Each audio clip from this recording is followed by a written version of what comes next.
Jabatan 5 tahun. Dan demi Allah selama 5 tahun itu Pak, potong tangan saya kalau gajinya Bapak bisa beli private jet. Kecuali Bapak korupsi. Korupsi pun kayaknya tidak mampu Pak. Iya toh? Maka salah Bapak kalau mau jadi anggota DPR, mau jadi kaya. Salah. Pasti mencuri. Pasti mencuri. Tapi kalau Bapak mau kaya, jadi pengusaha tambang. Kaya itu. Tapi kalau jadi anggota DPR, Bapak harus niatkan, mewakafkan pikiran, hati, dan waktu untuk mengabdi. Namanya wakil rakyat. Sidin sabarataan.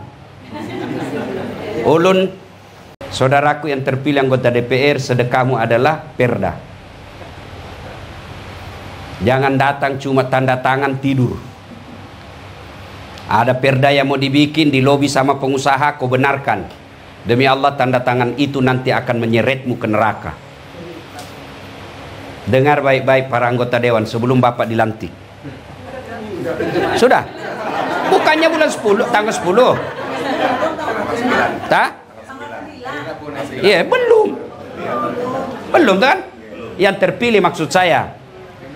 Yang sudah dan habis masanya, Bapak tinggal tanggung jawabnya itu 5 tahun. Yang belum dilantik, sebelum Bapak sesat dan saya akan diminta tanggung jawabnya nanti di akhirat, saya akan berkata, saya sudah nasihati mereka, saya sudah beritahukan mereka. Kalau dia tidak saya beritahu, maka dia tuntut saya nanti di akhirat. Ya Allah, saya tidak tahu, saya tidak pernah diberitahu dasar latif. Maka saya akan berkata, bohong, saya sudah kasih tahu di rumahnya Pak Jaya. Iya. Maka kewajiban ulama adalah mendakwakan. Balighu anni walau ayat. Sampaikan meskipun 1 ayat. Kulil haqqu walau kana murram. Katakan yang benar meskipun itu pahit. Maka saya katakan ini Pak. Jabatan 5 tahun. Dan demi Allah selama 5 tahun itu Pak, potong tangan saya kalau gajinya Bapak bisa beli private jet. Kecuali Bapak korupsi. Korupsi pun kayaknya tidak mampu Pak. Iya toh? Maka salah Bapak kalau mau jadi anggota DPR, mau jadi kaya. Salah. Pasti mencuri. Pasti mencuri. Tapi kalau Bapak mau kaya, jadi pengusaha tambang. Kaya itu. Tapi kalau jadi anggota DPR, Bapak harus niatkan, mewakafkan pikiran, hati, dan waktu untuk mengabdi. Namanya wakil rakyat. Sidin sabarataan. Ulun mau tanya, kalau ada wali kota dengan wakil wali kota tinggi mana? Hah? Mana tinggi wakil? Swedia itu Pak, wakil rakyatnya lebih rendah gajinya daripada PNS kalau di Indonesia. Apa kata mereka rakyat? Ngapain kami gaji mereka tinggi-tinggi? Untuk apa kami gaji tinggi-tinggi? Nggak, kerjanya juga nggak jelas. Kami yang bayar pajak. Lalu kamu ndak urus kami, untuk apa kau digaji tinggi-tinggi? Maka kalau Bapak mau kaya, salah kalau jadi anggota DPR. Tapi kalau cari amal dan sedekah, itu tempatnya paling cocok. Bagaimana cara bersedekahnya? Bukan sedekah dengan bagi-bagi jilbab. Berapa gajinya Bapak? Jadi kalau mengandalkan proposal, kalian juga rakyat jangan selalu bawa proposal ke anggota DPR. Berapa gajinya, kasihan? Datang ini Pak Dewan yang terhormat, ini ada kasihan, gajinya berapa? Maka anggota DPR sedekahnya adalah pengabdian. Pengabdiannya bicara. Bapak tahu posisinya anggota DPR kalau kita berjamaah? Imam, wali kota. Anggota DPR itu dia di sini. Di belakangnya imam sebelah kanan. Belakangnya imam sebelah kanan. Itu anggota DPR. Kalau imam salah, ini yang luruskan. Semestinya imam ruku, dia langsung sujud. Anggota DPR bicara dong. Apa dia bicara? Bukan dengan memaki, bukan dia tendang, ya imam salah kok. Enggak juga dia dorong kepalanya, bodoh ini. Tidak, apa dia ucapkan yang di belakang? Subhanallah, Maha suci Allah.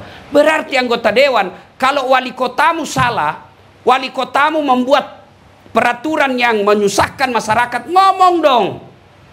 Kamu wakil rakyat, maka bicara.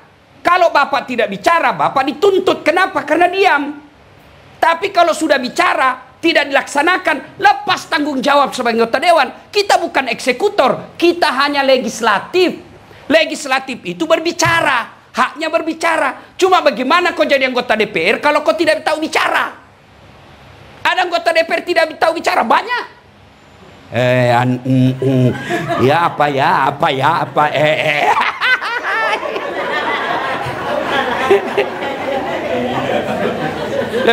Benar Pak.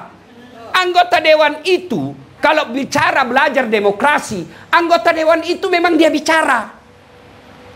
Hak konstitusinya dilindungi undang-undang. Bapak bicara dalam gedung DPR, itu dilindungi undang-undang. Maka kalau berbicara, bela hak rakyat, jangan diam. Saudara dipilih bukan di lotre, meski kami tak kenal siapa saudara. Kami tak peduli karena suara diam, suara suara ha. Itu kan dibilang Iwan Fals, wakil rakyat bukan terusnya merakyat. Jangan tidur waktu sidang soal rakyat. Sudah digaspol hari ini. Untung Bapak ada di sini. Untung Bapak hadir. Supaya apa? Ada peringatan. Inilah yang disebut amar ma'ruf nahi mungkar. Inilah yang disebut saudara sejalan, seiring seperjuangan. Inilah yang disebut watawasaw bil haq, watawasaw bis sabar. Nah, cuma salahnya anggota dewan kita prestise, gengsi, wibawa. Mau dibilang anggota dewan, itauwa. Kalau orang di Sulawesi, itauwa. Anggota dewan, itauwa. Wih, hebatnya. Meskipun tidak tahu bicara. Dewan, ngomong Pak. Saya menyarankan kepada anggota DPR, senjata paling ampuh Bapak adalah ngomong. Dialog. Wakil rakyat, penyambung lidah rakyat. Apa maunya rakyat, Bapak ngomong. Maka saya sarankan kepada Pak Jaya, anggota DPR Nasdem setingkat provinsi, kumpul mereka, latih mereka public speaking. Latih mereka berbicara. Bagaimana meyakinkan? Itu kerjaan saya Pak. Bapak lihat saya ceramah. Coba lihat ceramah saya. Hampir semua golongan senang. Dari orang tua sampai anak-anak kecil senang dengar ceramah saya. No dimaki-maki dia tidak tersinggung. Coba lihat di ceramah YouTube saya. Mana ada yang berani maki-maki jenderal? Kenapa? Karena saya punya public speaking. Bicara yang baik. Sampaikan tujuan kita tanpa menyinggung perasaannya orang. Ini Bapak harus punya. Bayangkan kalau Bapak pidato, kampanye, meyakinkan orang. Insya Allah. Kalau niatnya membela rakyat, Bapak di penjara sekalipun jihad, itulah penjara seperti yang dialami oleh Nabi Yusuf. Maka Bapak-bapak dewan yang mulia, jadikan jabatan sebagai anggota dewan sedekah buat rakyat. Bayangkan kalau Bapak bikin, kan DPRD itu punya 3 fungsi. Pertama namanya fungsi legislasi, membikin undang-undang kalau dia DPR. Kalau dia di daerah DPRD namanya, Perda namanya, dia yang bikin. 2 itu ada hak inisiatif, ada hak dari pemerintah masukkan, wali kota masukkan, dipelajari, dilihat, maka disebut Ramperda, rancangan peraturan daerah. Anggota DPR punya inisiatif sendiri, ini bikin, lalu diajukan, diterima, ketok palu, tak, pemerintah laksanakan, diawasi oleh Satpol PP. Itu satu, hak legislatif. Yang kedua disebut fungsi budgeting. Apa itu? Mengatur keuangan. Itulah sebabnya dia pergi reses. Cuma kadang-kala anggota DPR kita resesnya palsu. ada fotonya, ada tanda tangannya, tapi di rumah dibikin. Nggak dia datang ke masyarakat. Masyarakat juga goblok. Kenapa kau tanda tangan? Cuma dikasih modal nasi bungkus harga 25.000, pembeli bensin 100, padahal lebih banyak lagi diambil itu anggota dewan. Siapa suruh kau panggil saya?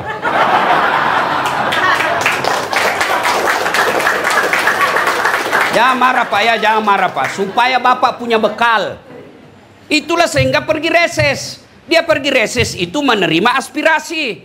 Pak Desa, apa yang kau butuhkan di sini? Kan namanya reses itu Bapak datang ke dapil. Datangnya pun diongkosi.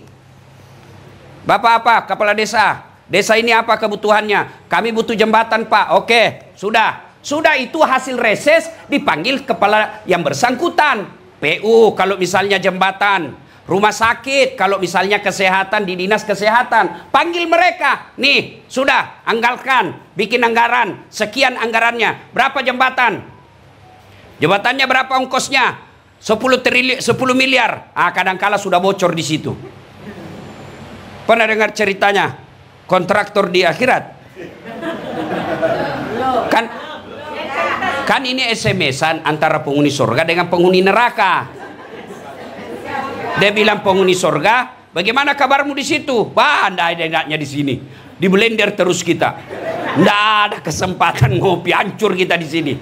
Kata penghuni neraka, pian di situ berapa gimana? Wah, bujur banyak, bagus bener di sini kita. Enak, 1 laki-laki 7 bidadari.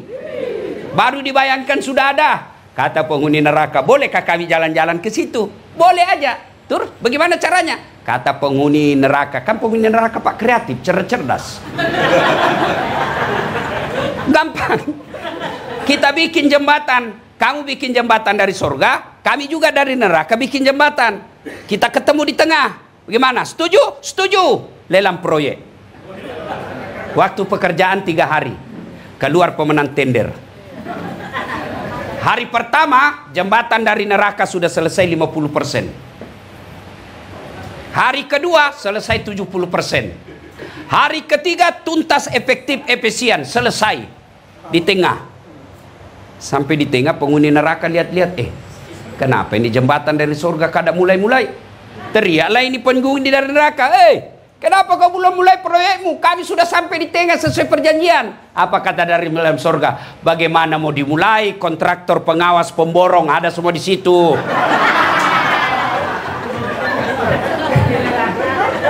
Di sini hanya penghafal Quran. Nggak tahu dia bikin kali-kali kalkulatornya selalu salah hitungan semennya. Ayo. Nah, mereka ini Pak Dewan, reses itu fungsinya menangkap aspirasi. Apa yang diinginkan di dapil kita. Sudah itu kita panggil, Bapak Dewan punya hak untuk memanggil mitra kerja namanya. Saya tidak tahu hafal betul. Komisi apa? Kalau pembangunan, komisi apa kalau kesehatan, komisi apa kalau ekonomi, komisi apa kalau pemerintahan, itu sudah dibagi-bagi. Cuma kadang-kala anggota dewan dia senang komisi yang basah. Ingat Pak Dewan, di komisi yang basah itulah orang tenggelam. Sudah susun anggaran, sudah itu disebut fungsi budgeting. Yang ketiga ada disebut fungsi kontrol. Fungsi pengawasan. Pak Dewan berhak menegur pemerintah. Kenapa itu anggaranmu salah guna? Kenapa itu perda kau tidak jalankan? Bapak punya hak sebagai wakil rakyat. Tiba-tiba ada jalan ditutup, itu mengganggu masyarakat. Pak Dewan punya hak untuk menegur. Sebagai wakil rakyat, kenapa jalan itu ditutup? Tidak pernah dibicarakan di Dewan. Rakyat mengeluh dengan itu. Itu kalau Bapak lakukan seperti ini, insya Allah Bapak di dunia anggota DPR, Bapak disebut yang terhormat, di akhirat juga insya Allah sama-sama Rasulullah di akhirat. Amin. Tapi kalau Bapak hanya kejar proyek, salah gunakan reses, di dunia kau anggota dewan terhormat, di akhirat kau akan abadi dalam neraka. Pilih mana? Pilih mana? Anggota DPR 5 tahun Pak, 5 tahun demi Allah, kalau untung terpilih lagi. Kalau tidak untung, wabillahi taufiq wal hidayah. Tapi dosanya dibawa sampai mati. Ini bersyukur Bapak, belum dilantik sudah dapat pembekalan luar biasa. Ya Allah, saya sudah sampaikan kepada mereka. Saya lepas tangan. Tinggal mereka menjalankan apa yang saya sampaikan. Mudah-mudahan ada manfaat. Lebih dan kurangnya mohon dimaafkan. Assalamualaikum warahmatullahi wabarakatuh. Ilahi las tulil firdausi a'la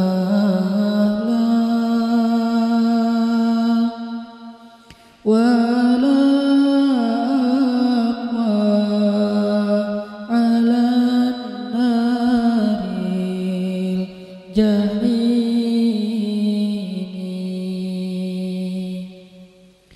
fahab li taubatan wa fid dunubi fa innaka ghafirudz dzambil azim. Teman-teman sekalian, bait-bait kasidah itu ditulis dan dirangkai oleh para ulama adalah tentang pengakuan dosa seorang hamba. Ketika seorang hamba berada di puncak penyesalan dan merasa tahu diri bahwa dia adalah seorang hamba yang kotor, sehingga dia mengatakan, ilahi lastu lil firdausi ahla. Ilahi, sesungguhnya saya tidak layak masuk ke surga Firdaus. Saya kotor, saya hina, saya penuh cela, saya banyak aib, saya banyak dosa. Sangat tidak layak saya masuk ke surga Firdaus-Mu ya Allah. Tidak ada satupun amal yang bisa saya banggakan sehingga menjadi jalan bagi saya masuk ke surga Firdaus-Mu ya Allah. Kita harus merasa diri kita rendah di hadapan Allah. Itulah kenapa kita sujud. Dan Allah suka kepada orang yang merendahkan diri di hadapannya. Itulah kenapa Allah suka kepada hamba yang bersujud. Seandainya pintu surga itu terbuka dengan kunci amal solih, saya tidak punya kuncinya ya Allah. Saya beramal solih tetapi belum layak untuk membuka pintu surga. Saya sholat, saya puasa, saya tarawih, saya sedekah, tapi semua itu belum cukup untuk membuka pintu surga karena keterbatasan amal solih saya. Masih banyak kesalahan dalam amal-amal yang saya kerjakan karena saya bodoh ya Allah. Lalu bagaimana nasib saya kelak di akhirat ya Allah? Jika ditimbang-timbang, sungguh kedurhakaan saya lebih sering daripada istighfar saya ya Allah. Saya tidak pantas menjadi penghuni surga-Mu ya Allah. Wala aqwa 'alan naril jahimi. Tetapi saya juga tidak akan kuat dengan azab neraka jahim-Mu ya Allah. Karena sesungguhnya tidak ada satupun dari makhluk-Mu yang sanggup merasakan azab neraka. Semuanya takut kepada neraka-Mu ya Allah. Jangankan 1 tahun, jangankan 1 bulan, jangankan 1 hari, sedetik pun tidak akan sanggup ya Allah. Karena saya mendengar sesungguhnya Rasulullah SAW bersabda, azab yang paling ringan bagi penduduk neraka adalah dipakaikan baginya sendal terompah dari api yang membakar kakinya sampai mendidihkan kepalanya. Itulah azab yang paling ringan di neraka untuk orang yang paling ringan berbuat dosa. Bagaimana dengan saya ya Allah? Dosa saya banyak, saya pernah durhaka kepada ibu bapak saya. Itu saja sudah cukup bagi saya mendapatkan azab yang lebih besar di neraka, dan saya tidak sanggup ya Allah. Saya pernah durhaka kepada ibu saya marahi ibu saya karena satu kesalahan. Padahal saya lebih sering berbuat salah dibandingkan ibu saya. Tapi ibu memaafkan saya. Ketika di waktu kecil saya memecahkan barang-barang ibu saya memungut barang-barang itu sambil tersenyum, membelai kepala saya, mengatakan nasihat-nasihat yang baik. Sama sekali ibu saya tidak marah kepada saya saat itu. Tapi ketika telah dewasa, tidak sengaja ibu saya yang sudah tua renta kadang memecahkan barang saya, merugikan sedikit saja dari harta saya. Saya marah seperti setan, ya Allah. Saya bentak ibu saya, ya Allah. Bahkan kadang membuat ibu saya terluka, kaget, takut. Pantaskah seorang ibu merasa takut terhadap anak yang dia kandung 9 bulan, yang dia lahirkan dengan taruhan nyawa, yang dia susui dengan darah dagingnya, yang dia didik, dia jaga, yang dia berjaga di malam hari tidak tertidur demi untuk menjaga anaknya dari seekor gigitan nyamuk. Pantaskah ibu merasa takut terhadap anaknya sendiri? Cukup satu dosa besar saja durhaka kepada ibu membuat saya pantas masuk api neraka. Belum lagi dosa saya kepada ayah. Ketika saya berdebat habis-habisan di hadapan ayah saya, hanya ketika ayah saya menasihati saya dengan satu nasihat sederhana, saya debat dia, seolah-olah wawasan saya lebih banyak, ilmu saya lebih banyak, pergaulan saya lebih luas, pendidikan saya lebih tinggi. Padahal semua itu saya dapatkan hasil dari perjuangan dan pengorbanannya. Ketika keduanya sudah menjadi tua dan lemah, kadang keduanya rindu kepada saya, ya Allah. Mereka memberi kami pesan, ya Allah. Mereka bertanya, bagaimana kabarmu anakku? Tapi kami tidak peka. Hati kami tertutup dengan ego dan sombong. Kami tidak bisa membaca teks itu dari perasaan mereka. Kami hanya membaca teks mereka dan tidak segera membalasnya. Kami anggap teks dari orang tua kami tidak penting, masih bisa ditunda untuk dijawab nanti sore. Padahal mereka sedang kangen, sedang rindu kepada kami, ya Allah. Mereka tidak mengatakan kami rindu kepadamu, wahai anakku, karena mereka tahu kalimat itu akan mengganggu kami. Kalimat itu akan menjadikan hari kami tidak lagi mudah. Kalimat itu akan merusak konsentrasi kami dalam bekerja. Kalimat itu akan menghalangi banyak urusan kami, sehingga mereka menahan diri. Mereka hanya bertanya, apa kabar kami? Lalu kapan kami berbakti kepada mereka, ya Allah? Sampai seusia ini kami masih merepotkan mereka, ya Allah. Kapan kami akan berbakti kepada mereka? Rasanya kami lupa. Entah kapan kami pernah memijat kaki mereka setelah mereka seharian bekerja. Entah kapan kami pernah memberikan minuman hangat untuk mereka. Kami durhaka kepada orang tua kami, ya Allah. Bahkan setelah mereka wafat, kami lupa mendoakan mereka di dalam sholat kami. Harusnya kami disiksa di api neraka, tetapi kami tidak kuat, ya Allah. Belum lagi durhaka, kedurhakaan kami yang lain, dosa-dosa besar kami yang lain. Kami pernah bermaksiat kepadamu diam-diam, ya Allah.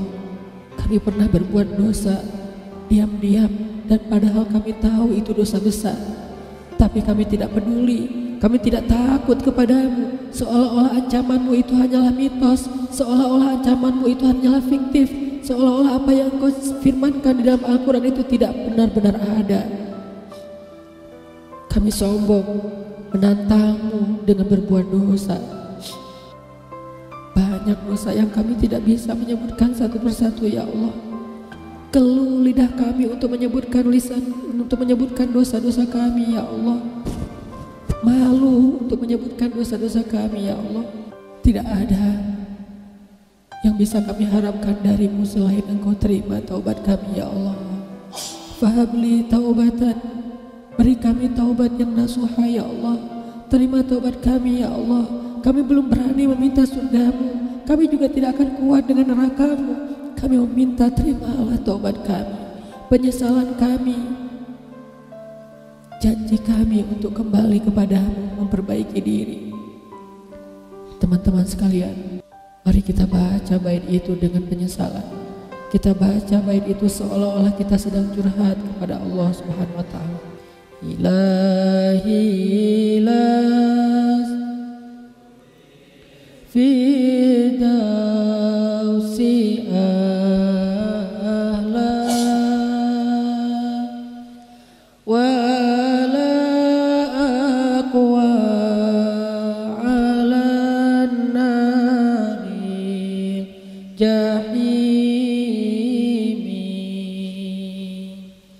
fahabli tan wa fi dhunubi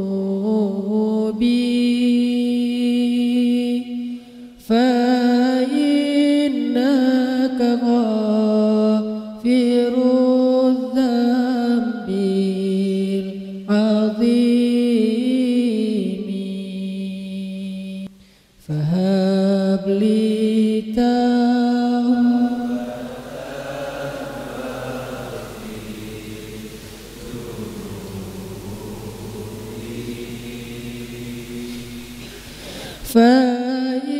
فإنك غافر الذنب العظيم